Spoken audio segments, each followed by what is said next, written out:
If you can walk the walk, don't talk the talk. If you can walk the walk, don't talk the talk. If you can walk the walk, don't talk the talk. If you can walk the walk, don't talk the talk. If you can walk the walk. Welcome to Talk the Walk. I'm your host, DT Elam. I'd like to give a big thanks to all the new subscribers. Make sure, subscribe, hit that thumbs up. We strive to bring top quality content. Today, we're going to be discussing the love-hate relationship with the game and how the community feels with it. And we will be going with Donnie first. Donnie. The new update 1.2, if people who aren't too aware of the new update builds, in my opinion, fell drastically short of expectations. I feel it failed to deliver the fixes that we had expected to see, but causing new issues to come up in the process, such as the round 8 not being scored in the majority of the fights. The main issue being previously mentioned is a hit detection, which has personally destroyed any potential fun for me.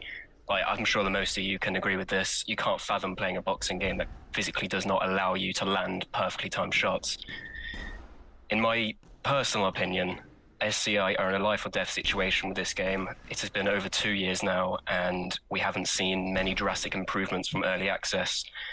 They need to fix these issues, or at least communicate more with us as a community right now, because right now it's all bad publicity. You go to the comments of Facebook, Twitter, Instagram, or even Discord, it's all not looking too good for Steel City right now, and most people are angry with what they've been given. But yeah. All right. And Burger Man, how do you feel about the love-hate relationship right now with the community and your own take on that? I think it's depending on who you're talking to.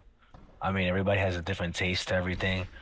For me, what I love about the game is the offline play. It's not as bad. It's not what I expected it to be, but it's not as bad. For the online play, I don't really care for it because there's a lot of exploits. You know, hit detection is one of the big problem. The power punching is, they up the stamina up, and now they become more spamming now. Like Donnie said, the 8th round doesn't count. Well, I don't know if they fixed that yet. In the career mode, it's like some type of crashing going on. You can't go to the next thing you wanted to do in career mode. It's a big mess. I'll tell you that. I mean, that's the hate part I get, I guess, about the game.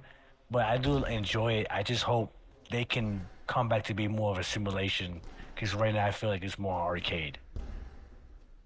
All right. So putting a finger on the pulse out there in the community, it seems that it's kind of in between online being a different beast than playing the game offline.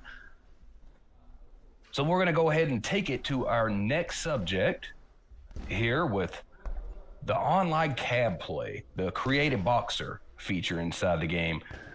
Games in the past, boxing titles in the past, have had this feature, and it was something people ran with, especially inside leagues such as you gentlemen's leagues.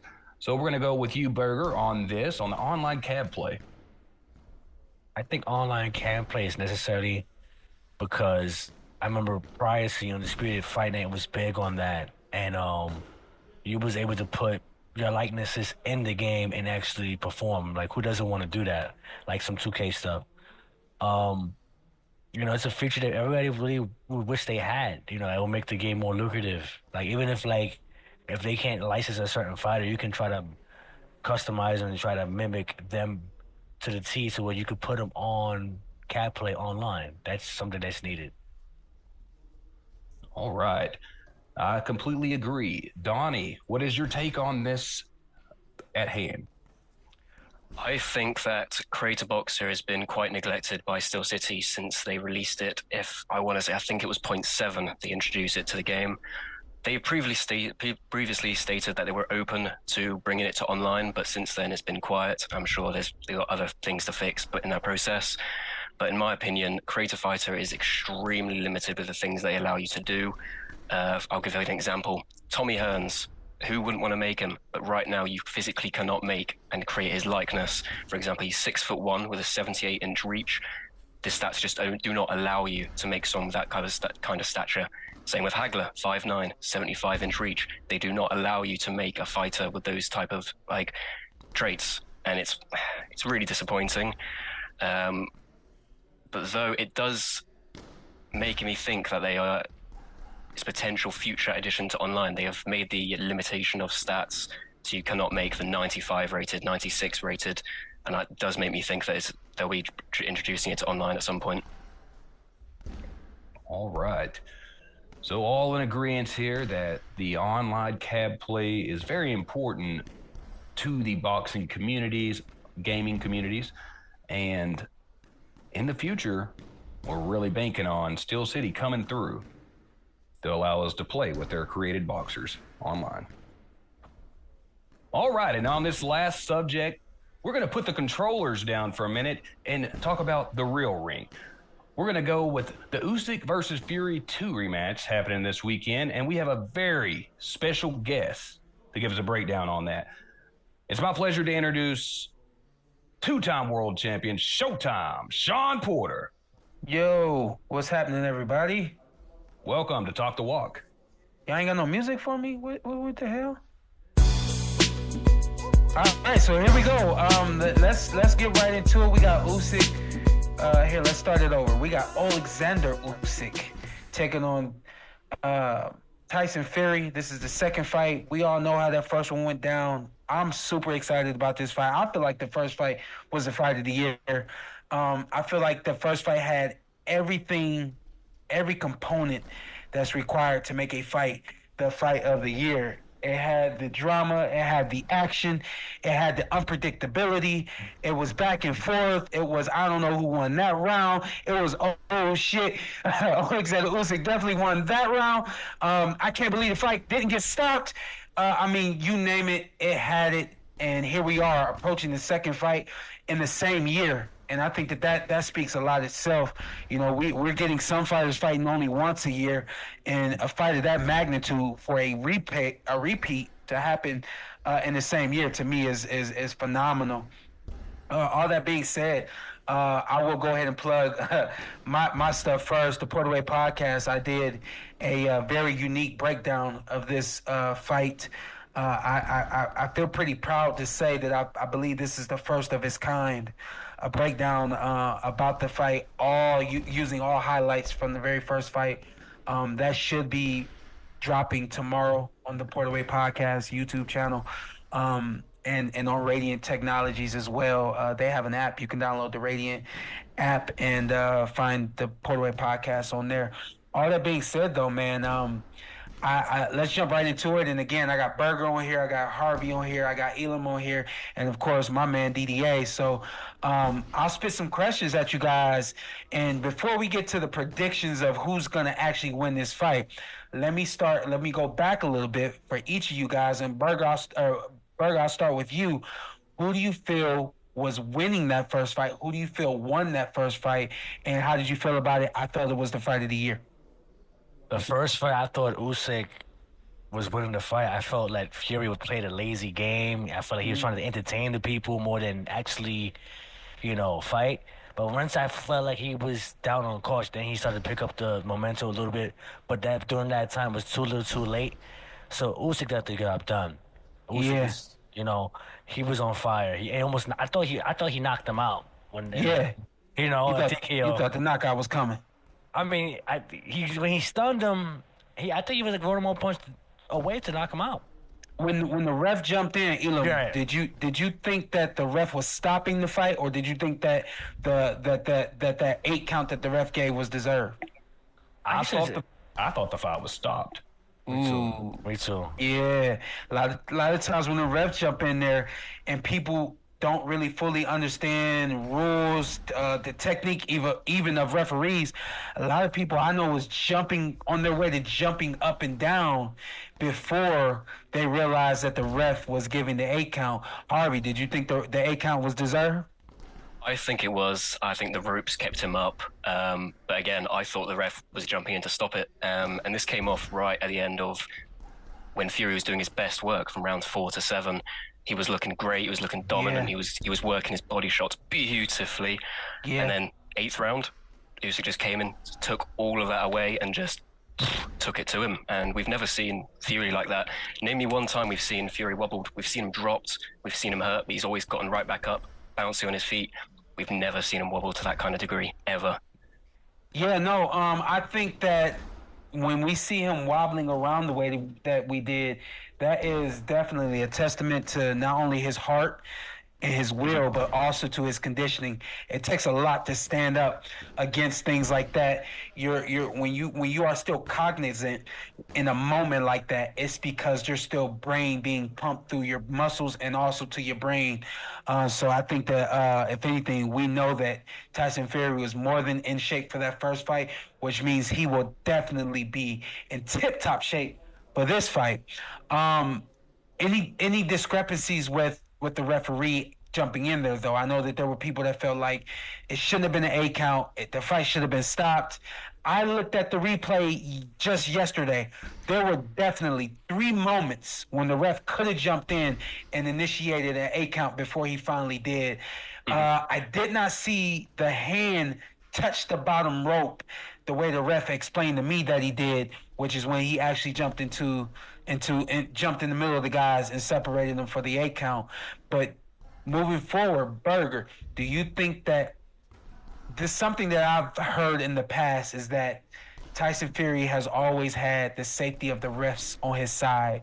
Do you think he had the safety of the ref in this first one, and do you think that he'll have some more safety in the second one? No, I just it all depends on how the ref calls the fight. You can't. It's unpredictable at times. So the ref just didn't decide to call the fight. It was just out of luck.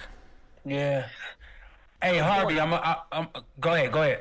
Going back all the way to the first Deontay Wilder fight, that's kind of where it started, where people kind of had the idea of the refs kind of showing a little favoritism towards Fury with what was kind of deemed as a lone count. Yeah. Yeah, I mean that's kind of what I'm referring to when I talk about the refs on his side. A lot of people didn't really understand why referee Mark jumped in there in that fight against Usyk and separated him and initiated the 8 count. It was deserved. It was right protocol, but I felt like there were also 2, if not 3 other moments that the ref could have got in there. Elam, best thing you saw Tyson Fury do in the first fight? I think that he had a really sneaky uppercut. That was the best shot that I saw that he would land, and it would kind of come from far out. He would lean over to the right and throw a backhand uppercut, and he caught Usyk coming in a couple times that way. Yeah. So I think the uppercut is probably gonna kind of be what Tyson hangs his hat on. Yeah, I agree 100%. I said this on the preview that I did.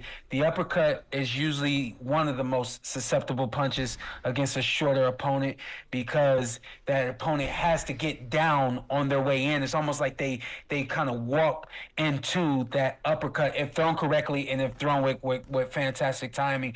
I felt like Tyson had good timing on that uppercut. If he has great timing this time around, he might actually end up stunning Alexander Usyk with one of those uppercuts. Harvey, best thing you saw Alexander Usyk do against your guy from England?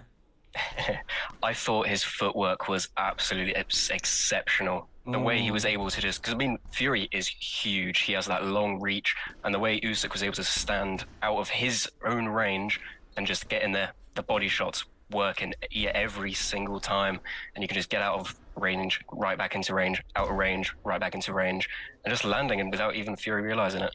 Yeah, I agree 100%. That kind of movement, I used that movement my entire career, especially in the amateurs, and it was something that always threw off the rhythm of taller, long, rangy fighters. So the blessing that Alexander Usyk has is this is not a technique he had to learn to be able to use against a guy so big as Tyson Fury, but it's something that he grew up doing, which in a lot of ways it makes it a picture perfect kind of fight for Alexander because he already had that rhythm that was going to throw off a tall, rangy sharpshooter like Tyson Fury. He's definitely going to need that tomorrow night. Burger, last question for you. One adjustment you want to see made in the entire fight from either guy? I wanted to see Fury use his reach more and be more elusive. I felt like he was really lazy in the first fight. Yeah, I agree. Elam, what you got? I think the adjustments. I think Alexander Usyk maybe pressing on the gas just a little bit more. I think, and it sounds a little bit wild, as I was just saying that Fury's uppercut shot was probably the shot that's going to get him. But I think that had he pressed a little bit more, then he could have actually got Fury out of there. What about you, Harvey? What adjustments you want to see in this one? I mean, we've seen, well, it's only rumors at this stage, but it's looking like Fury's putting on extra weight coming into this fight, which is very interesting. And it makes me think he's going to take it to him more. And, extra weight, he's might going to have some more power in his shots. And I think he needs to press it more. He needs to continue the body shots. That is the weakness that we've seen in Usyk's career. The whole time, he's the only time we've ever seen him dropped, whether it's amateurs or professional, it was always to the body. And he doesn't like them.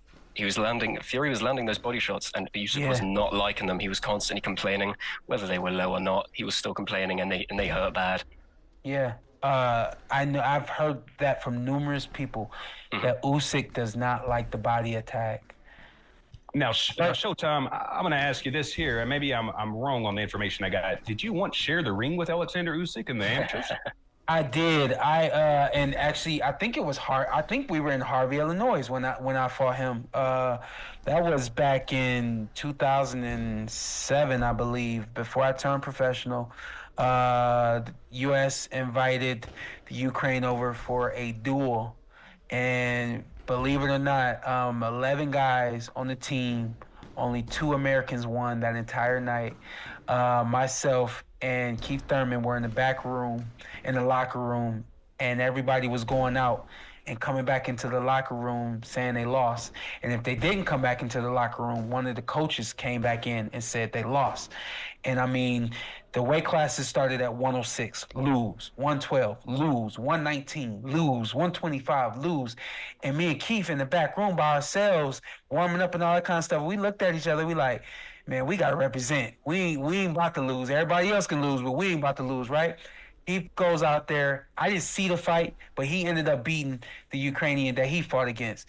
When my dad came back in the back and told me Keith won, I said, all right, Keith ain't going to be the only one to win tonight. You know what I mean? So me and Alexander Usyk fought, man. It was a really, really close amateur 4 2-minute round fight. And I think I ended up beating him by 1 point, if not by 2 points. It was computer scoring.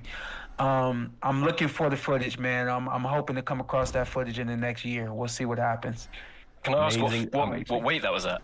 That was at 165 pounds, 75 kilos. Wow, okay. Yeah, I had to throw the kilos in there for you, Harvey. Thank you very much. Yeah, you got it, man. All right, go ahead, Harvey. No, I was just ending off. Okay, so I was gonna say, obviously we're at that moment. We've talked about the first fight, the second fight. How do you think the fight goes, Elam, and who wins? I think that Alexander Usyk gets the victory, and I think that he's going to win on the scorecards, and I don't think it'll be as close. Ooh, really? Burger, on you. I got Fury. Yeah. How? Decision. Yeah. What is he gonna do different? He's gonna use his reach and not play around. He was playing around. Ooh. He was playing around the first fight. So this. Hey, listen, man. I gotta tell you, man. He was fronting a little bit. Trying to. When you are such a showman, it looks like you're playing around, but in fact, he was trying to let Usyk know I'm comfortable, and you're not going to get me uncomfortable. Every time he got hit with a big shot, what did he do? He reacted to it. He smiled. He laughed. He punched himself. He did all these antics to try to make Usyk believe that he was comfortable at all times. And I think, in fact, he did get a little too comfortable in that 9th round, and it cost him. But I can't argue with Usyk winning this fight, and I can't argue with you, Berger, saying that Fury is going to win this fight. Harvey, what says you, sir? People aren't going to like me for this one. I'm going to have to go against my countryman. I think Usyk's going to take it. I figured that. How? I think Fury has the tools to win. He's shown that in the first fight, but I just think Usyk is too fast, too smart, and I think he's probably going to take him to decision and probably win I want to say an 8-4 decision. Ooh, 8-4 decision. As for me, I'm really struggling with this. I'll say this: I'm hearing that Fury's putting on weight for this fight. I actually think that's a bad idea against such a quick guy like Usyk. You don't want to slow yourself down at all. However, to combat even that and contradict myself, Fury has always been a fast, big guy. And I'm not even sure that if Fury were to gain weight, I'm not sure that would slow him down. However, I'm willing to believe that physics say the heavier you are, the slower you are. So I'm going to rely on physics from that standpoint. What I believe Tyson Fury should do, I believe he should be more aggressive. I get you, Berger, saying he should fight use that jab, use that range. I get that 100%. But he has to get to Usyk's body. On top of getting to Usyk's body, he also has to put some of that weight on Usyk. I think that's a necessity. Looking forward to what drops hopefully tomorrow and what I did, because I go into further detail as it pertains to putting your body weight on your opponent and things of that nature. But the other side of that is Alexander Usyk cannot be denied. I feel like he's always been able to figure it out. If Fury doesn't get to his body, he will continue to fight the same way he fought in the first fight. I think he's going to come to the second fight with even more fire than he did in the first fight. I'm not sure that punch lands again. However, I did watch the first fight. I saw straight lefts land multiple times, clean, flush. I saw overhand lefts land multiple times, clean, flush. The one that landed that put the stanky legs on Fury was the one that Fury was relaxed. That was I think the difference maker. Fury was able to really brace himself for every other punch except for that big overhand left. I think I'm gonna side with and also the gas tank and mileage of Fury. I think that's gonna work against him. I don't think Fury's gonna be able to maintain the pace needed to beat Alexander Usyk. I also don't believe that he's going to be able to maintain the punch resistance needed to stand up to everything that I believe Usyk is going to bring in the second fight. I think Alexander Usyk wins the rematch 8-4. I can see 7-5 I can see 7-5. I think it's going to be a close one. It's going to be a great one. And I think it's going to be fight of the year. We'll see what happens, though. But thank you guys for having me on to break down Tyson Fury versus Alexander Usyk 2. And you guys make sure you tune in and watch it and enjoy this one, man. It's going to be special. Sure thing. Thanks you for coming on Talk the Walk this evening, Showtime. Before we wrap it up here, I just want to let you know about a thing that we're going to ask our audience to do here. Showtime, we're going to ask them to run the Usyk Fury on Undisputed and simulate that fight and leave the result in the comments. So sim the fight? So sim it or play it? That's right. Simulate it. No controller on either side, and just simulate the fight and see who wins it. Wow. That's tough right there. Man, I hope does that say something about the game if the outcome is different on like what does that say about the game if the outcome is the same or if it's different? They use this method on football video games like Madden and NCAA and other sports games as well. Just kind of run a simulation. But I'm curious if we're gonna see the right results appear over and over from the simulation. So really exciting. So we got to wrap it up here tonight on Talk the Walk. Again, thank you to our special guest, Showtime Shawn Porter. Again, thank you to Donnie and Berger from their respective leagues. Have a good evening.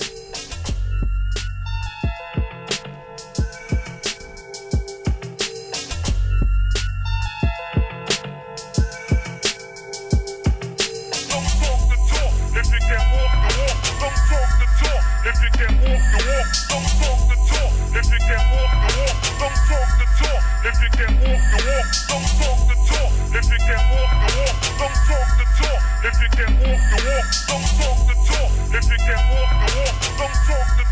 If you can walk, you walk.